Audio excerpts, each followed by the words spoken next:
Saudara, ada satu yang agak menggetarkan juga.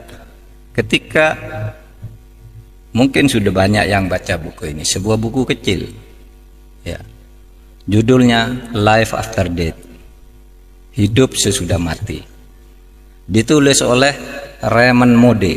Raymond Moody ini adalah seorang dokter yang karena pinternya dia dalam bidang kedokteran kemudian dijadikan guru besar di bidang filsafat kedokteran.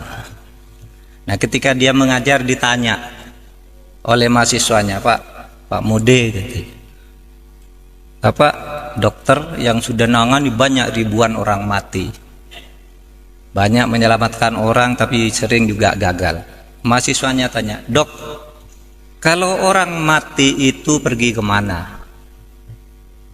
Kalau orang mati itu pergi kemana? Nah, ini sebagai dosen tertantang, saya dosen. Tidak bilang saya ini gaib, saya harus penelitian. Lalu dia lakukan penelitian. Apa penelitian? Penelitiannya itu 100 orang yang pernah mati diwawancarai oleh dia. Ada orang pernah mati banyak, dia kirim surat ke rumah sakit. Apa tempatmu pernah ada orang mati lalu hidup lagi? Ada namanya John, mati jam sekian, tiba-tiba jam 6 sore hidup. Ada yang mati 2 jam, ada yang 6 jam, 7 jam. Nah, dicatat namanya, dicari alam, lalu diwawancarai. Ketika ditanya, apa yang kamu rasakan ketika kamu mati? Saudara, 100 orang yang pernah mati ini 86% jawabannya sama, saya keluar dari tubuh saya.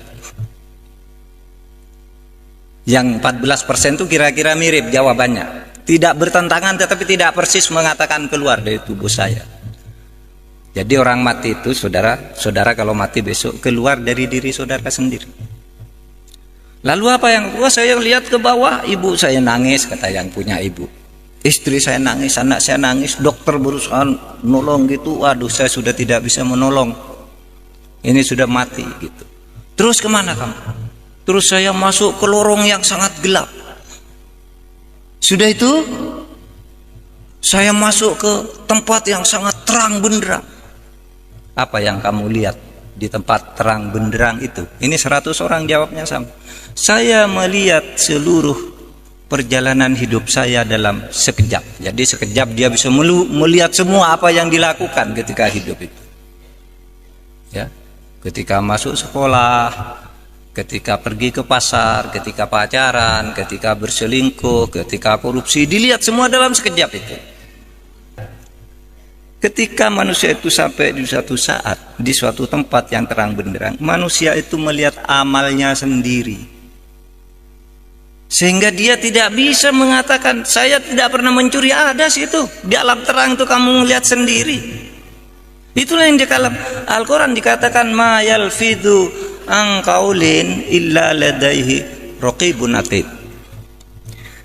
Tidak ada sesuatu pun yang kamu katakan, tidak ada sesuatu pun yang kamu lakukan di muka bumi ini kecuali dicatat dengan teliti dan lengkap oleh malaikat raqib dan malaikat atid.